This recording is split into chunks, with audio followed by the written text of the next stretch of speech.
नमस्कार, मी प्रज्ञा पोवळे. बुलेटिनमध्ये आपल्या सगळ्यांचं स्वागत. आपण पाहताय एबीपी माझा. बुलेटिनची सुरुवात अर्थातच अशोक खरात संदर्भातल्या बातमीने करूया. राज्यभर गाजत असलेल्या धार्मिक विधी आणि उपासनेच्या नावाखाली महिलांचं लैंगिक शोषण करणाऱ्या अशोक खरातचे कारनामे दिवसेंदिवस समोर येत आहेत. एसआयटीच्या तपासातून रोज नवे नवे धक्कादायक गौप्यस्फोट होत आहेत. पाहुयात याच संदर्भातल्या बातम्या. तर खरात विरुद्ध सध्या तक्रारींचा पाऊस. भोंदूबाबा अशोक खरात बाबत आणखी एक धक्कादायक माहिती समोर येते. खरातनं सेलिब्रिटींनाही गंडा घातलाय. महिलांशी शरीर संबंधांवर अजब दावे. कोल्ड रिडिंग, हॉट रिडिंगचा वापर.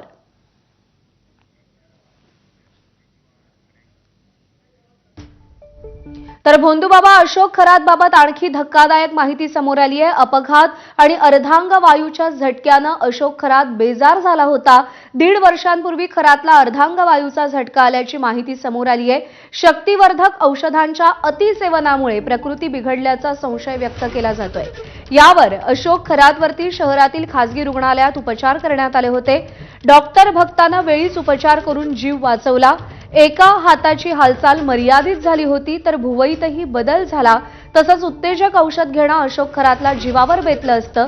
दरम्यान अशोक खरातच्या तपासात आणखी महत्त्वाची वैद्यकीय माहिती समोर येण्याची शक्यता आहे.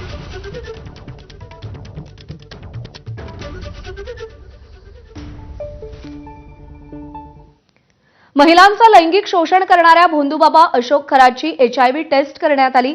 या चाचणीचा अहवाल आता समोर आला असून खरातची एचआयव्ही टेस्ट ही निगेटिव्ह आलेली आहे. तर भविष्य सांगण्याच्या बहाण्यानं अनेक महिलांना आपल्या जाळ्यात ओढणाऱ्या अशोक खरातवर दाखल असलेल्या 8 गुन्ह्यांपैकी 7 गुन्हे थेट महिला अत्याचाराशी संबंधित आहेत. खरातनं अनेक महिलांचं शोषण केल्यानं पीडित महिलांच्या आरोग्याचा आणि सुरक्षेचा प्रश्न निर्माण झाला होता. याच पार्श्वभूमीवर पोलिसांनी त्याची वैद्यकीय चाचणी केली, ज्याचा अहवाल निगेटिव्ह आलाय.